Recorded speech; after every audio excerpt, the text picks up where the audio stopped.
आजकल आपने देखा होगा अक्सर घर की छतों पर, बड़ी इमारतों पर, सरकारी दफ्तरों में सोलर पैनल चमकते हुए दिखाई देते हैं। लोग अब इसके महत्व को समझ रहे हैं और खुले मन से अपना रहे हैं। हमारे देश पर सूर्यदेव की इतनी कृपा है तो क्यों न उनकी दी हुई उस ऊर्जा का पूरा उपयोग करें। साथियों, सोलर पावर से किसानों की जिंदगी भी बदल रही है। वही खेत, वही मेहनत, वही किसान, लेकिन अब मेहनत का फल कहीं ज्यादा है। ये बदलाव आ रहा है सोलर पंप से और सोलर राइस मिल से। आज देश के कई राज्यों में सैकड़ों सोलर राइस मिल लग चुकी है। इन सोलर राइस मिलों ने किसानों की आय के साथ ही उनके चेहरे की रौनक भी बढ़ा दी है। साथियों, बिहार की देवकी जी ने सोलर पंप से गांव की किस्मत बदल दी है। मुजफ्फरपुर के रतनपुरा गांव के रहने वाली देवकी जी को लोग अब प्यार से सोलर दीदी कहते हैं। देवकी जी, उनका जीवन आसान नहीं था। कम उम्र में शादी हो गई, छोटा सा खेत, 4 बच्चों की जिम्मेदारी और भविष्य की कोई साफ तस्वीर नहीं। लेकिन उनका हौसला कभी टूटा नहीं। वो एक सेल्फ हेल्प ग्रुप से जुड़ी और वहीं उन्हें सोलर पंप के बारे में जानकारी मिली। उन्होंने सोलर पंप के लिए प्रयास शुरू किए और उसमें सफल भी रही। सोलर दीदी के सोलर पंप ने इसके बाद जैसे गांव की तस्वीर ही बदल दी।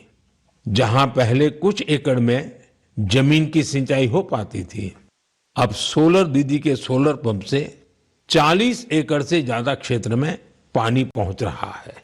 सोलर दीदी के इस अभियान में गांव के दूसरे किसान भी जुड़ गए हैं। उनकी फसलें हरी भरी होने लगी हैं, आमदनी बढ़ने लगी।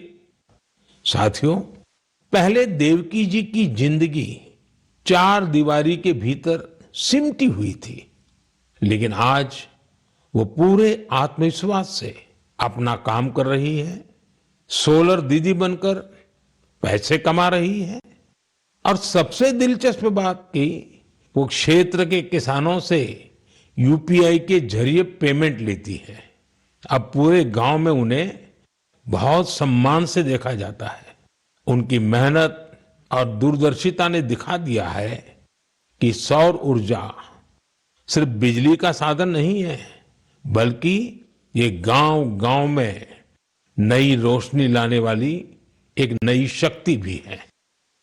मेरे प्यारे देशवासियों, 15 सितंबर को भारत के महान इंजीनियर मोक्षगुंडम विश्वेश्वरैया जी का जन्मदिन होता है। उस दिन को हम इंजीनियर्स डे के रूप में मनाते हैं। इंजीनियर सिर्फ मशीन नहीं बनाते, वे सपनों को हकीकत में बदल देने वाले कर्मयोगी होते हैं। मैं भारत के हर इंजीनियर की सराहना करता हूं, उन्हें अपनी शुभकामनाएं देता हूं। साथियों, सितंबर में ही भगवान विश्वकर्मा की पूजा का पवित्र अवसर भी आने वाला है। 17 सितंबर को विश्वकर्मा जयंती है। ये दिन हमारे उन विश्वकर्मा बंधुओं को भी समर्पित है जो पारंपरिक शिल्प, कौशल और ज्ञान विज्ञान को अनवरत एक पीढ़ी से दूसरी पीढ़ी तक पहुंचा रहे हैं। हमारे सुतार, लोहार, सोनार, कुम्हार, मूर्तिकार, बढ़ई मिस्त्री हमेशा से भारत की समृद्धि की बुनियाद रहे हैं। हमारे इन विश्वकर्मा बंधुओं की मदद के लिए ही सरकार ने विश्वकर्मा योजना भी चलाई है। साथियों, अब मैं आपको एक ऑडियो रिकॉर्डिंग सुनाना चाहता हूं। तो ये जो मानपत्र में आपने लिखा है, ये स्टेटों के बारे में मैंने जो कुछ किया या हैदराबाद के बारे में हमारी गवर्नमेंट ने जो कुछ किया, ठीक है किया, लेकिन आप जानते हैं कि हैदराबाद का किस्सा इस तरह से हमने किया, उसमें कितनी मुसीबत थी। सब स्टेटों के साथ, सब प्रिंसेस के साथ हमने वायदा दिया था कि भाई कोई प्रिंस का, कोई राजा का हम अलग फैसला नहीं करेंगे, सबका एक ही साथ, जैसे सबका होता है ऐसा उनका भी। लेकिन उनके लिए हमने वहां तक अलग समझौता किया। साथियों, ये आवाज लौह पुरुष सरदार वल्लभ भाई पटेल की है। हैदराबाद की घटनाओं पर उनके स्वर में जो पीड़ा है उसे आप महसूस कर सकते हैं। अगले महीने सितंबर में हम हैदराबाद लिबरेशन डे भी मनाएंगे। ये वही महीना है जब हम उन सभी वीरों के साहस को याद करते हैं जिन्होंने ऑपरेशन पोलो में हिस्सा लिया था। आप सबको मालूम है कि जब अगस्त 1947 में भारत को आजादी मिली तो हैदराबाद अलग ही स्थिति में था। निजाम और रजाकारों के अत्याचार दिन ब दिन बढ़ते जा रहे थे। तिरंगा फहराने या वंदे मातरम कहने पर भी मौत के घाट उतार दिया जाता था। महिलाओं और गरीबों पर अत्याचार किए जाते थे। उस समय बाबा साहब आम्बेडकर ने भी चेतावनी दी थी कि ये समस्या बहुत बड़ी बनती जा रही है। आखिरकार सरदार पटेल ने मामले को अपने हाथ में लिया। उन्होंने सरकार को ऑपरेशन पोलो शुरू करने के लिए तैयार किया। रिकॉर्ड समय में हमारी सेनाओं ने हैदराबाद को निजाम की तानाशाही से आजाद कराया और उसे भारत का हिस्सा बनाया। पूरे देश ने इस सफलता का उत्सव मनाया।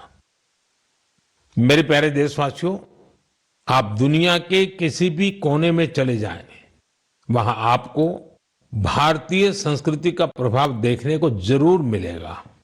और ये प्रभाव केवल दुनिया के बड़े शहरों तक सीमित नहीं है, बल्कि इसे छोटे छोटे शहरों में भी देखा जा सकता है। इटली के एक छोटे से शहर कैंप रोतोंडो में ऐसा ही देखने को मिला है। यहाँ महर्षि वाल्मीकि जी की प्रतिमा का अनावरण किया गया। इस कार्यक्रम में वहां के स्थानीय मेयर सहित क्षेत्र के अनेक अहम व्यक्ति भी शामिल हुए। कैंप रोतोंडो में रहने वाले भारतीय मूल के लोग महर्षि वाल्मीकि जी की प्रतिमा लगने से बहुत खुश हैं। महर्षि वाल्मीकि के संदेश हम सभी को बहुत प्रेरित करते हैं। साथियों, इस महीने की शुरुआत में कनाडा के मिसिसागा में प्रभु श्री राम की 51 फीट ऊंची प्रतिमा का भी अनावरण किया गया है। इस आयोजन को लेकर लोगों में बहुत उत्साह था। सोशल मीडिया पर प्रभु श्री राम की भव्य प्रतिमा के वीडियोज खूब शेयर किए गए। साथियों, रामायण और भारतीय संस्कृति के प्रति ये प्रेम अब दुनिया के हर कोने में पहुंच रहा है। रूस में एक मशहूर स्थान है व्लादिवोस्तोक। बहुत से लोग इसको ऐसी जगह के रूप में जानते हैं जहां सर्दियों में तापमान -20 से -30 डिग्री सेल्सियस तक गिर जाता है। इस महीने व्लादिवोस्तोक में एक अनूठी प्रदर्शनी लगी। इसमें रूसी बच्चों द्वारा रामायण की अलग अलग थीम पर बनाई गई पेंटिंग्स को भी शोकेस किया गया। यहाँ पर एक कंपटीशन का भी आयोजन हुआ।